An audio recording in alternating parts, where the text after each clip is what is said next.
Hey everyone, it's Kinnar here back again.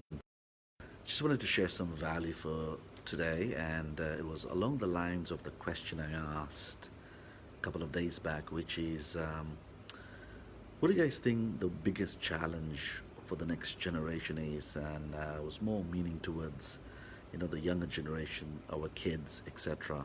And we had some great response for that question.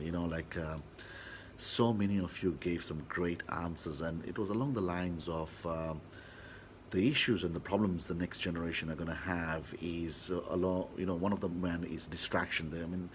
There's so much social media going on, and in every corner of the world nowadays, all of us are seeing that distraction is a huge problem with our kids. iPads, iPhones, all these kind of gadgets they have, which is distracting them away from what the real work needs to be done, what the focus is supposed to going to be. So distraction was one of them. The other thing you guys suggested was also along the lines of depression, which is coping mechanisms to handle stress. And I think this was a good point as well. The next generation is going to face that quite a bit, So I think it's important that we are all aware that they may be having a difficulty in coping with stress. Debt was one of the other things which you say. Debt, a lot of the younger generation may face quite a bit of debt. The other point I picked up from your answers was disturbance, mental disturbance, social disturbance, physical disturbance, spiritual disturbance. So disturbance was another factor which may clearly affect the next generation. And lastly, but not least, also the deserving mentality, as if they're entitled to something. So these are the kind of five things I easily picked up from your responses, which was the distraction, possibly depression, possibly going to debt, disturbance, and deserving. These are the kind of things or emotions or factors that may play into the younger generation, mainly our kids.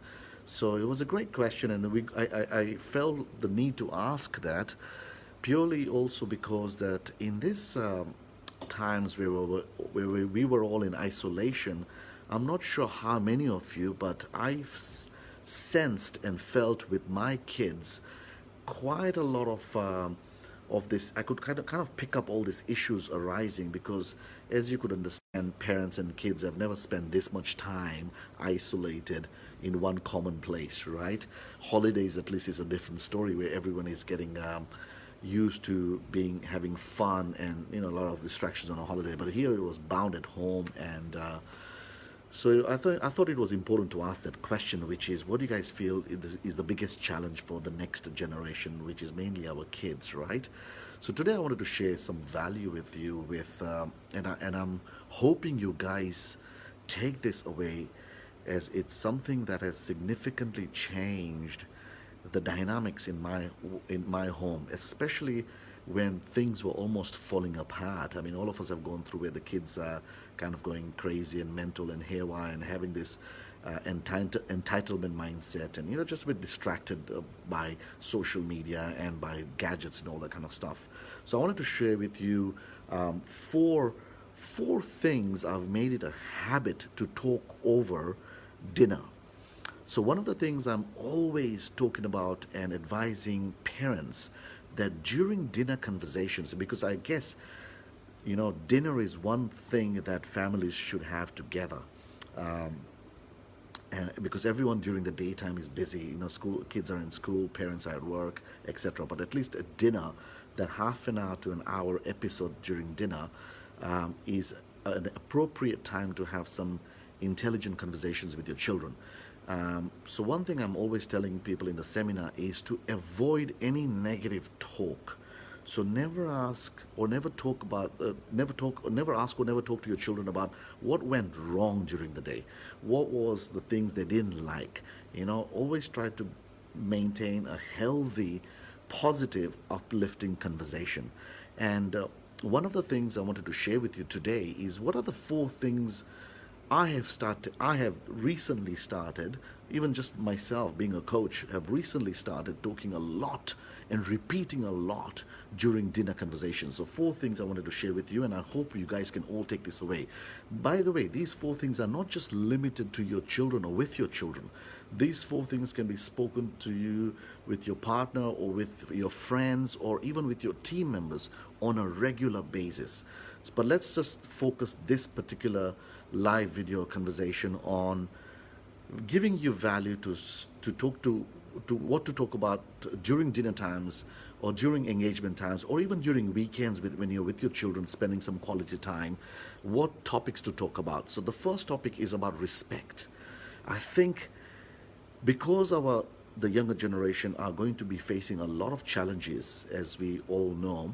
One of the things, because the dynamics and the global economics have changed, one of the things and one of the most important things is respect. So teach them about respecting other people. Teach them about respecting other people's opinion. Teach them about respecting the elders. Remind them about respecting their work, respecting their culture, respecting their faith, whatever it is. But the word is respect. So it's important that your children constantly hear this word respect. The second thing is lead, right? We want our children to become leaders. We want the younger generation to become leaders.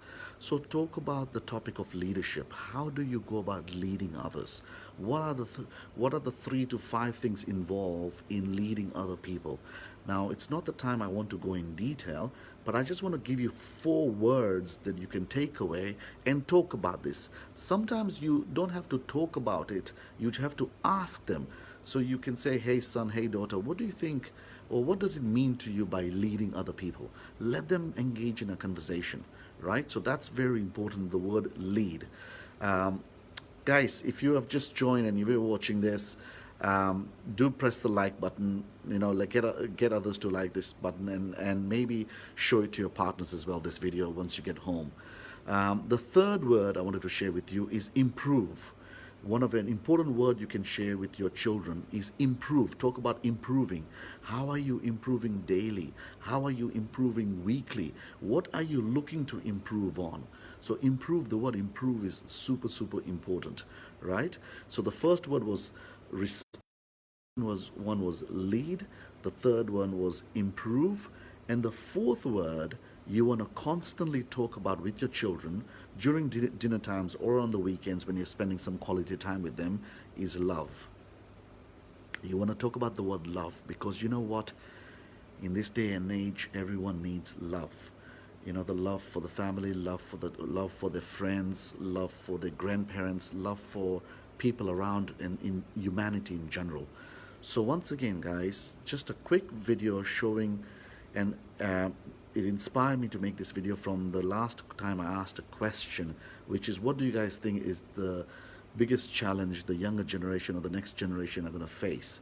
And we all came to this conclusion that they're going to be full of distractions, possibly depression because of, or dealing with coping with stress, possibly debt, possibly emotional disturbance, mental disturbance, and possibly having this deserving mentality. So that inspired me to make this video on what conversations you need to have with your children during dinner time and once again on the weekends when you're spending some quality time with them, and have conversations around these 4 words, which is once again respect, lead, improve, and love. 4 words I'm sharing with you. So as of today, when you go home for dinner, maybe pick 1 word, right, and have a conversation around it. And it's not necessarily you telling them, but sometimes engaging them by asking them a question. For example, what does love mean to you? Who do we love? Who are important people to love? All that kind of conversation. And then you can share your input with them. So guys, that's it. As a bonus, I just wanted to quickly share a next quick segment with you, which is the four areas or the 4 things I get my kids to pray on. So I'm hoping all of you are at least getting your kids to pray.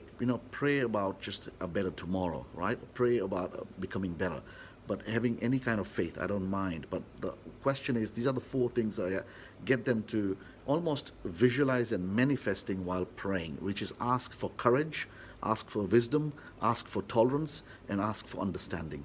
Four powerful words you can teach your kids that at night when they pray to ask for four things from God or from anyone spiritual, right? Courage, wisdom, tolerance, and understanding. So, whatever faith they're believing in, ask for those four things. I'm hoping that makes them aligned with more of faith and more of humanity and becoming better characters and better individuals. So that's it for today, guys. Take care, and I hope that was of value. And once again, I will keep sharing these videos. And if you do like the videos, do like the video and let me know your thoughts. Take care.